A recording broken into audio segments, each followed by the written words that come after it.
spirituels. Ceux qui sont familiers avec les concepts de dons spirituels pourront témoigner de leur existence et de l'opportunité d'évolution qu'ils nous offrent. Je suis assuré que tout être humain présent sur Terre en ce moment a les capacités de développer ces dons et d'en faire usage. Il suffit de s'y intéresser, de les étudier et bien sûr de les pratiquer. C'est un peu comme apprendre un nouveau sport ou une quelconque activité dans laquelle nous souhaitons nous accomplir.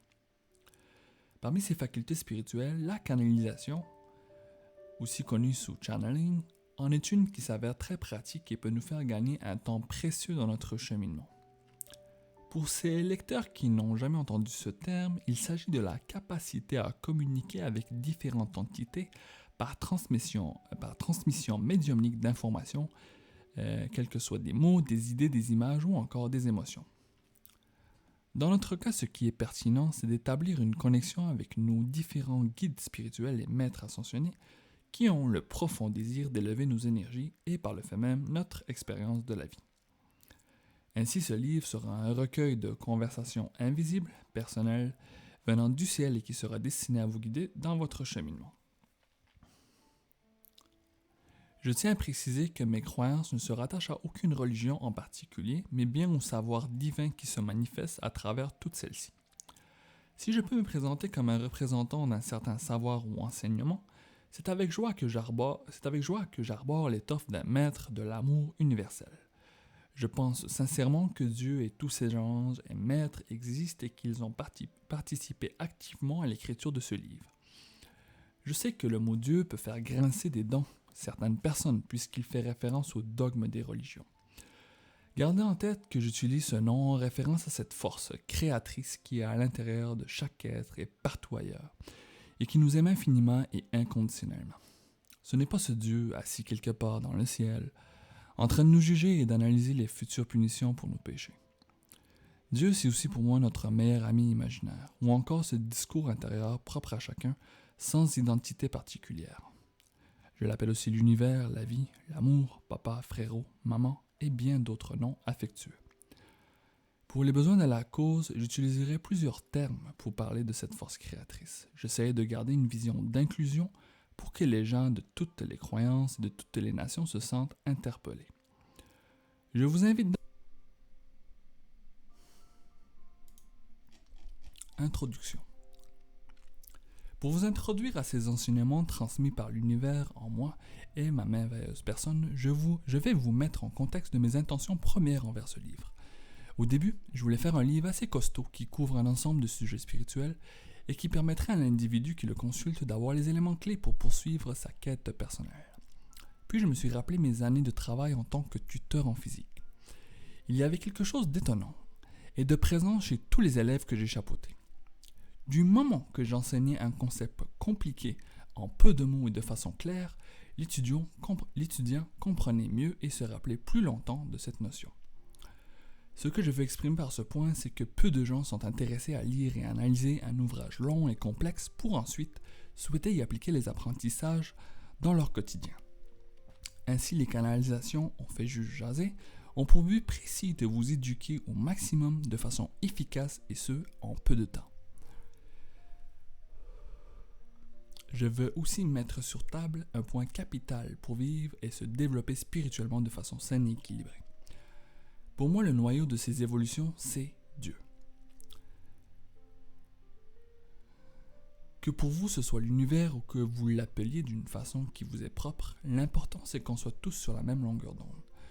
Le guide principal dans chacune de nos quêtes individuelles, c'est ce fameux divin. Alors c'est avec joie que je partagerai mon discours avec le Dieu qui m'habite, et je gratifie le ciel par cette même opportunité de pouvoir vous inspirer à établir une relation d'amour avec le divin qui se cache en vous. Dans cette première partie, le ciel et moi, nous avons décidé de vous enseigner la base en ce qui a trait à la compréhension de l'être que vous êtes et des outils divins qui s'offrent à vous. Je présente les sujets les plus pertinents et les plus d'actualité. Si un élément n'est pas assez approfondi, je vous prie d'aller engager vos recherches personnelles pour satisfaire. Chapitre 1. L'humain, son corps et son image. Bon, Je dois être franc, je suis fébrile à l'idée de construire avec vous ce splendide ouvrage. Je prends le temps d'établir certaines règles dans le but de rendre le dialogue plus intéressant et intime. Il va sans dire que quand on pratique la canalisation régulièrement, eh bien on a la possibilité de parler à beaucoup d'êtres. Je pose donc la question, mes bien-aimés guides. Quelle stratégie voulez-vous utiliser pour que notre lecteur ici présent comprenne d'où provient le message? Quelqu'un là-haut veut se lancer?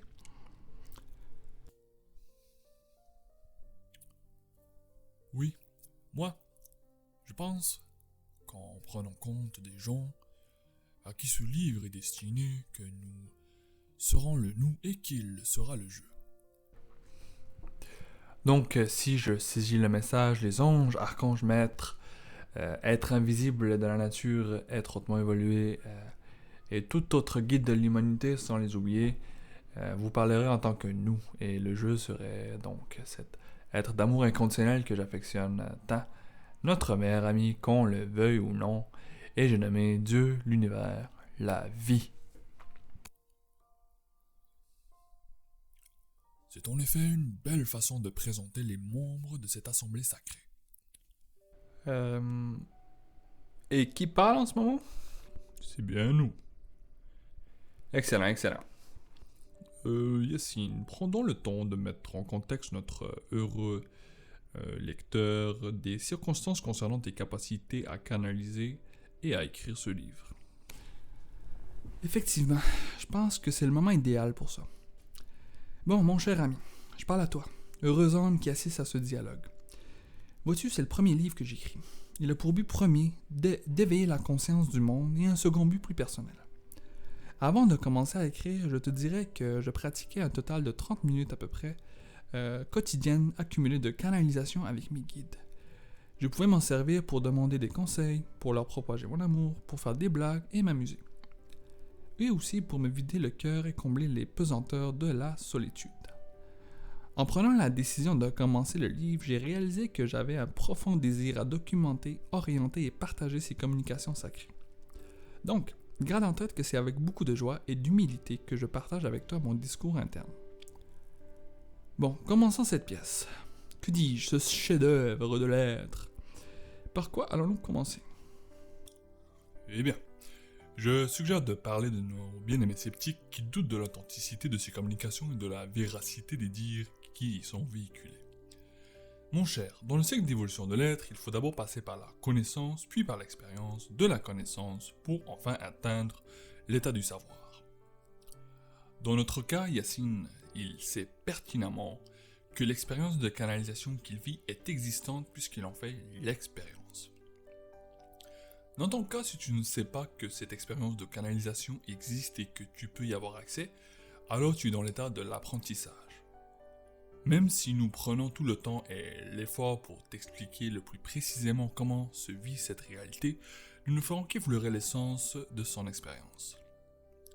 Pour te donner un exemple concret, nous avons tous été présentés un jour à vivre une expérience inconnue. Au début, tu entends parler de celle-ci par quelqu'un, puis par quelqu'un d'autre, et un autre.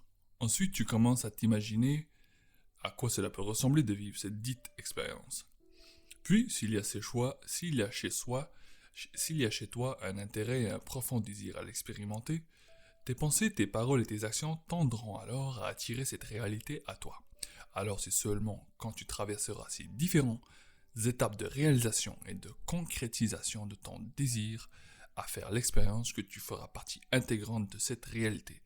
Et cela par ton être et non pas par tes pensées ou encore ton imaginaire. Tu auras donc éteint l'état du savoir. Entre-temps, si tu fais face à une réalité qui t'est inconnue comme la canalisation pour certains, la décision la plus sage serait de catégoriser la réalité dans ce que j'appelle la précieuse zone grise. Gardez en tête que c'est par là et l'ouverture d'esprit des plus grands scientifiques à vouloir prouver l'impossible que nous pouvons maintenant jouir des avantages de notre science moderne. Le conseil qui suit est très précieux.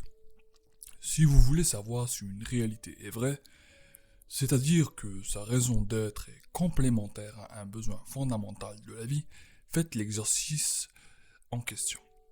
Demandez simplement à votre cœur l'interrogation que vous avez.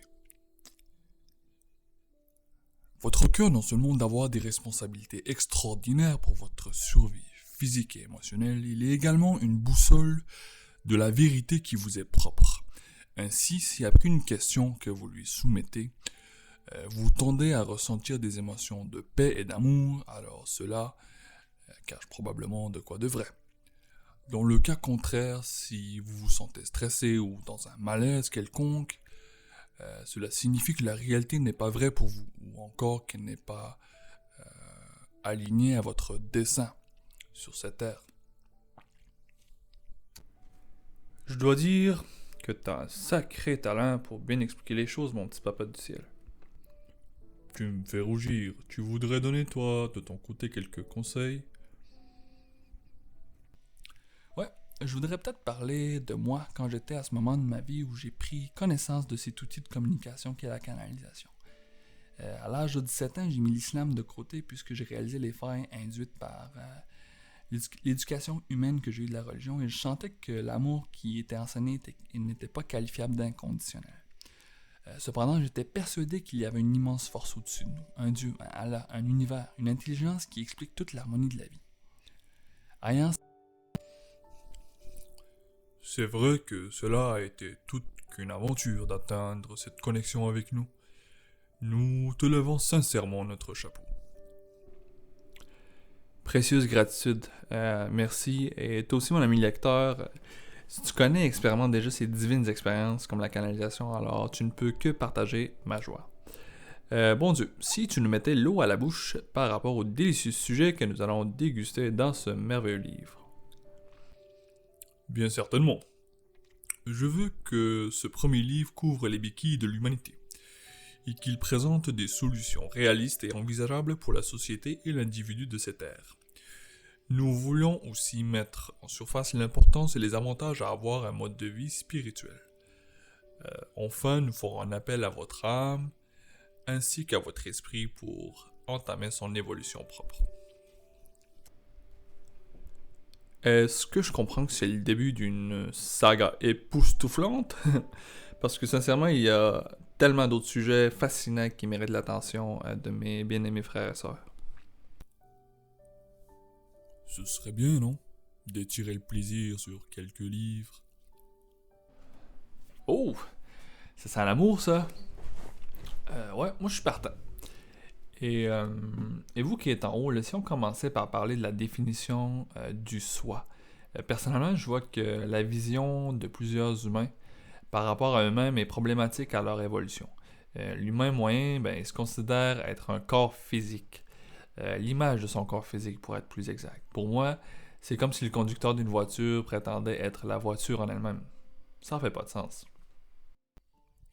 Il faut dire que dès la tendre enfance, la société reflète aux hommes que leur identité c'est leur corps, notamment en vendant des stéréotypes à toute la population et de standards de beauté ayant comme slogan la beauté physique pour l'accès à l'amour. C'est vrai. Et de nos jours, si t'es pas le moindrement joli ou sexy ou attirant, les filles n'osent même pas te regarder et encore moins te parler. Et cela va dans les deux sens. Je fais cependant honneur à ce groupe d'individus qui regardent l'âme dans le corps lorsqu'ils rencontrent quelqu'un et qui reconnaissent le divin en chacun. Gloire à vous. Je sens que nous allons vraiment aimer confectionner ce livre avec toi, Yacine. Ok, oui. Allez, vas-y, grand chef Manitou. Explique-nous c'est quoi un être humain. Bien. La première chose à savoir, c'est que notre identité n'est pas notre corps. L'image que se fait l'humain de lui reflète souvent un personnage en lien étroit avec son corps, un style, une attitude, des goûts et bien d'autres trucs. Cependant, ce fameux personnage, il l'a construit au fil des années avec les jugements de son entourage et ceux qu'il a eus envers lui-même. C'est comme un costume qu'il revêt pour être, pour paraître, pour être plus exact. C'est un peu comme le jeu League of Legends, que plusieurs connaissent quand le joueur décide d'entrer dans l'arène, il choisit un skin, ou plutôt un costume. Malheureusement, avec ce comportement malsain, l'homme accentue une illusion plutôt dévastatrice. Il va tendre donc à perdre de vue sa véritable nature et ainsi passer à côté du plus beau cadeau qui soit. Dis-moi, qu'est-ce qui motiverait l'homme à briser cette illusion-là et à avoir un désir sincère à découvrir la profondeur de l'être qu'il est? Plusieurs choses provoquent cela.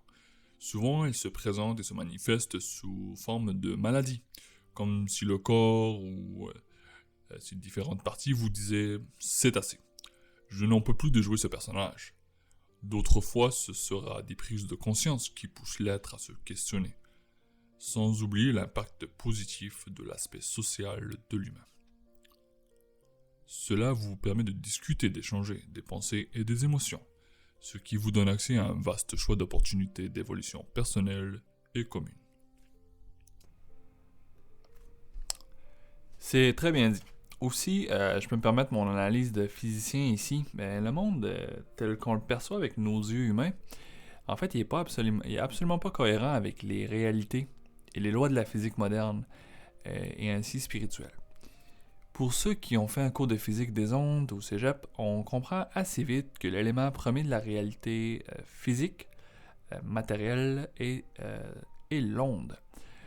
Tout, en fait, n'est qu'amalgame d'ondes. Je me permets donc d'en rajouter pour les passionnés. Plus une onde est haute en fréquence, donc plus elle a de l'énergie. Et, par conséquent, elle voyage plus vite dans l'espace-temps.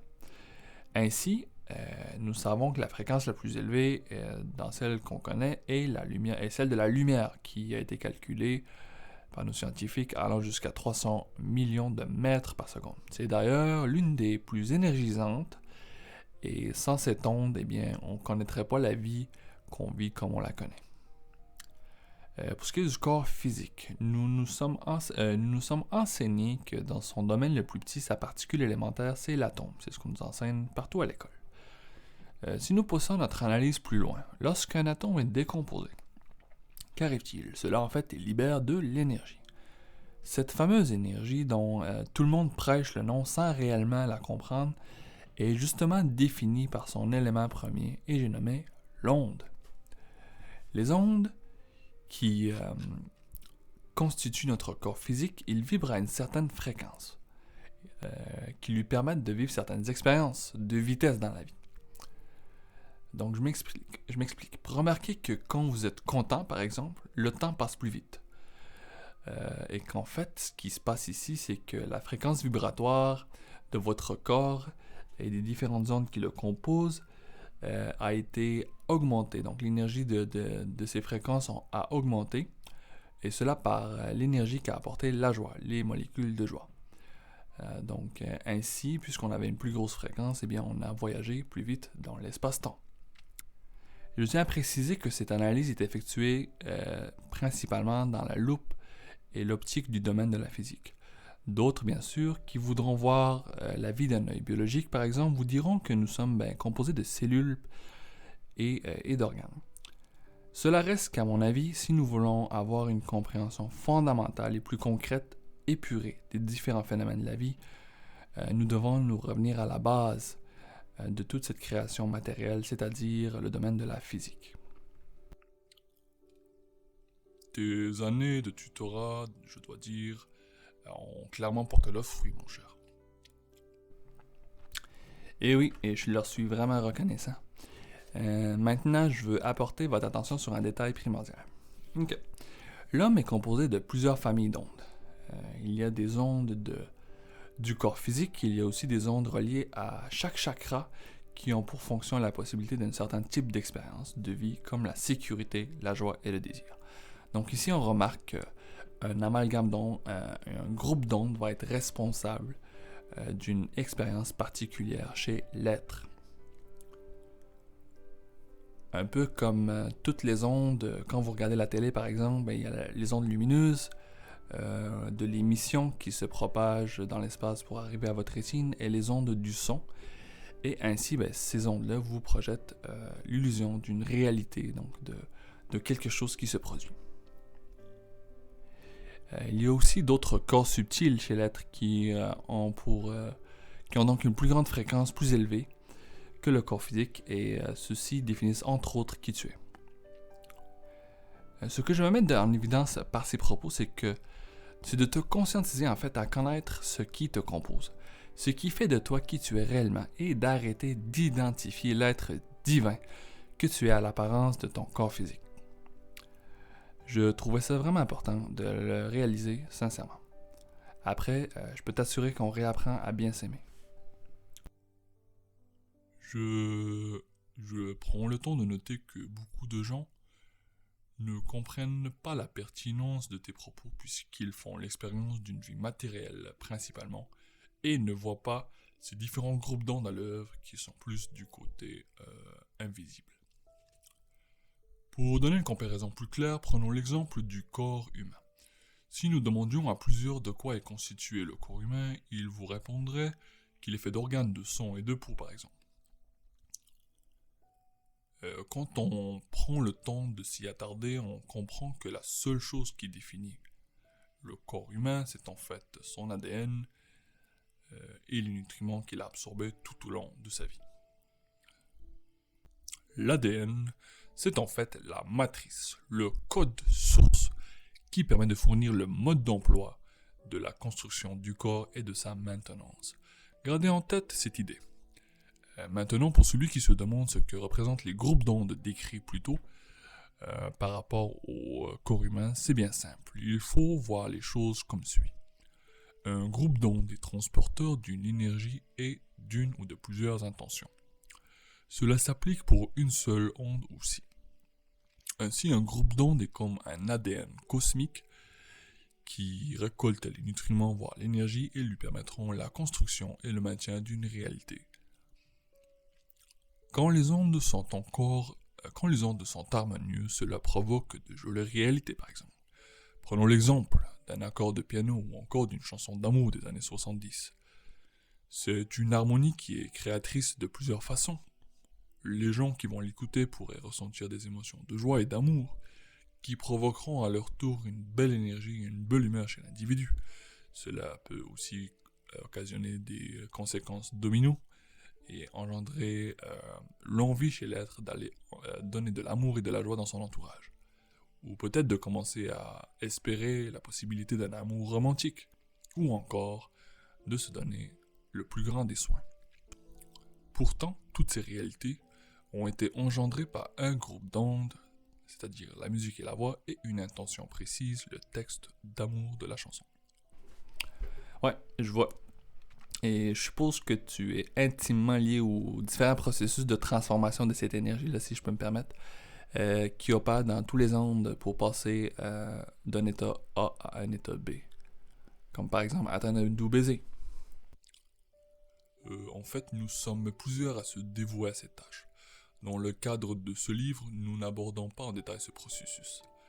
Sachez cependant que des ouvrages complets sont consacrés à leur explication.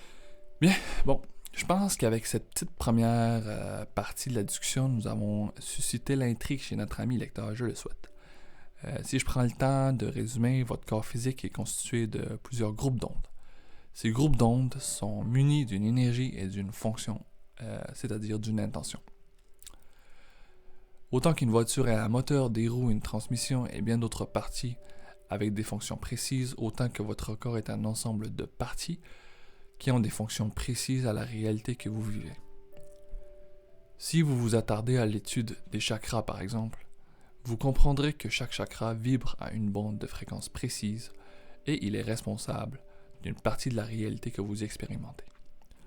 Par exemple, le chakra racine est responsable de sentiments de survie et il est bloqué principalement par les ondes ou les énergies et les fréquences reliées à la peur. D'ailleurs, il faut garder en tête que les énergies, les émotions, les sentiments sont en fait aussi des amalgames d'ondes d'un point de vue purement matériel et physique. D'ailleurs, je pense bien vous laisser un petit résumé des fonctions des chakras ci-dessous. Je prendrai le temps de vous y familiariser. Je pense que je vais faire un résumé assez court, mais vous allez y avoir toutes les informations les plus importantes pour vous aider là-dedans.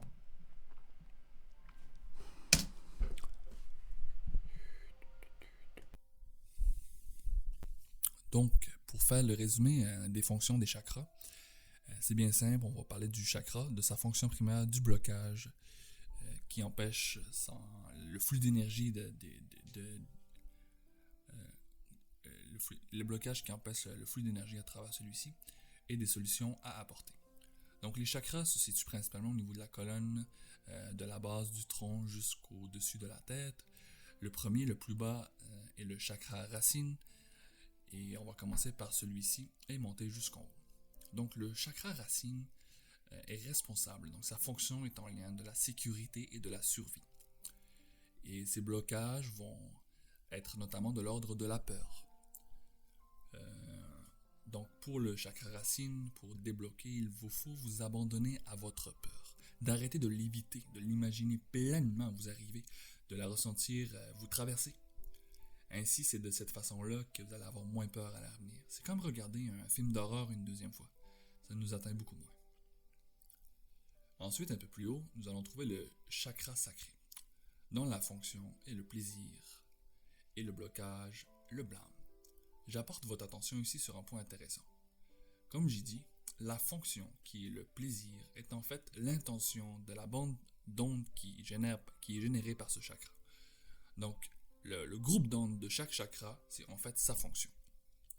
Et elle a une onde antonyme ou une onde, si on veut, inverse qui va être son blocage. Donc le plaisir est une émotion, mais d'un point de vue physique, c'est des ondes dans l'espace et le temps. Autant que le blâme en est aussi. Je continue. Donc comme je disais, la fonction du chakra sacré est le plaisir et son blocage le blâme. Pour le libérer, il faut apprendre à vous pardonner, à pardonner toutes les choses dont tu te blâmes, sans exception. Permets-toi de libérer les remords que tu es pour ton être. Tu pourras ensuite vraiment apprécier plus sincèrement le plaisir de ta vie. Alors si on monte un peu plus haut, nous sommes rendus au chakra du plexus solaire, dont la fonction c'est le pouvoir et le blocage, la honte. Alors pour celui-ci, la façon de le débloquer ici, il faut que tu acceptes et que tu aimes tendrement tous les aspects qui te composent, les bons comme les mauvais. Tu dois tomber en amour avec la partie obscure qui fait rage en toi. En fait, tu dois l'avoir comme un état de grâce dont la vie t'a béni. Comme résultat, tu pourras jouir de l'énergie de pouvoir que la vie a mise à ta disposition. Voilà. Ensuite, nous serons rendus au chakra du cœur. Celui-ci, donc sa fonction c'est l'amour et l'intuition, et il est bloqué notamment par la douleur. Pour le débloquer, c'est bien simple, il faut libérer ces douleurs, les exprimer, haute voix, par les actions, par ses pensées, et les exprimer à la vie, aux gens en qui on a confiance, et de lui demander de vous guérir, de prendre le temps de mettre de l'amour là où il en manque. Tu bénéficieras alors par la suite d'un gracieux sentiment d'amour qui va être constant. Donc c'est ça, l'important, c'est un amour constant pour le reste de ta vie. C'est un état de grâce, merci. Donc on passe ensuite au chakra de la gorge, qui est situé en plein milieu de la gorge. Donc celui-ci, sa fonction c'est la vérité. Et celui-ci est bloqué, vous vous en doutez probablement, par les mensonges. Donc ici c'est bien simple, encore une fois, il faut mettre en surface tous les mensonges que tu entretiens, notamment avec ton entourage, avec les gens que tu croises au hasard dans la rue, et même, et principalement, je dirais même, les mensonges que tu entretiens avec toi-même. S'il te plaît, ne te mens plus. Bénis-toi d'une vérité personnelle noble et juste. Pour les deux derniers, il reste le chakra du troisième œil, donc celui-ci se trouve au niveau du front. Pour sa part, il est responsable de ce qu'on appellerait de la clairvision, des dons de clairaudience, de clairvoyance, donc tout ce qui, je dirais, est à rapport avec les communications spirituelles. Donc, il permet de faire le pont entre votre être spirituel et le monde spirituel. Et celui-ci est bloqué par les illusions. Un exemple concret de l'illusion, c'est que pour communiquer, l'homme utilise la parole. C'est probablement l'illusion la plus vieille, mais si on décortique cela, en fait, l'homme a choisi la parole est en fait simplement des symboles pour représenter des vérités, et ensuite il les exprime, mais On peut se donner un câlin, on peut se regarder dans les yeux, on peut se serrer la main et ça aussi, ça exprime beaucoup de choses. Donc voilà, c'est un exemple d'illusion que l'homme doit briser, doit passer par-dessus pour atteindre son état divin au niveau du troisième œil. Et enfin, nous sommes rendus au chakra couronne qui se situe au-dessus de la tête complètement. Donc, le chakra de la couronne, c'est en lien avec l'énergie cosmique, l'énergie divine, l'énergie de l'univers. C'est de cet endroit que l'énergie va pénétrer pour descendre dans tout le corps. Et avant que cela arrive, il faut être prêt à l'accepter, il faut être prêt à faire ce qu'il faut pour avoir droit à cette énergie divine. Donc, son blocage principal, ça va être tous les attachements. Donc, un bel exercice à faire ici, c'est de vous imaginer complètement à nu. Vous ne possédez rien. Aucun vêtement, aucune voiture, aucune maison, aucun ami, aucune famille, aucune nourriture, même si on peut pousser l'activité au plus loin. Imaginez-vous complètement dans le vide. C'est là que vous allez peut-être ressentir cette connexion avec l'univers. Parce qu'on s'attache trop au matériel lorsqu'on est sur cette vie, mais avec la sagesse et l'expérience, on se rend compte qu'on vit l'humain en fait vit deux vies en parallèle, sa vie spirituelle et sa vie matérielle. Donc c'est de voir où est-ce que vous mettez vos priorités. Donc, si ça peut vous aider, la vie matérielle, c'est elle qui est charnelle, qui est finie, qui a un point de départ, un point d'arrivée, un point final. Alors que la vie spirituelle, en fait, est infinie. C'est quelque chose qui vit dans le domaine de l'absolu. Donc, c'est de trouver un équilibre dans ces deux vies-là, de pas trop faire en sorte de combler les besoins spirituels par des objets matériels et de pas combler des besoins matériels par des activités spirituelles, par exemple, qui peut s'avérer dangereux. Je dois dire que tu viens de faire un magnifique résumé des chakras, mon très cher. C'est de la précieuse information que tu as véhiculée là. Un gros merci. Je pense conclure le chapitre avec ça. En bref, ma très chère âme qui nous écoute, le but de ce chapitre est principalement de te faire réaliser que ton identité ne s'attache pas à l'allure de ton corps ou l'image que tu lui apportes, mais bien à toutes les fonctions qui te composent en tant qu'être, comme par exemple et entre autres les chakras. Si tu as fait cette prise de conscience, alors j'ai atteint mon objectif. Et nous aussi. Effectivement. Alors, êtes-vous prêts à passer au prochain sujet, mes très chers guides? C'est avec le plus grand des plaisirs.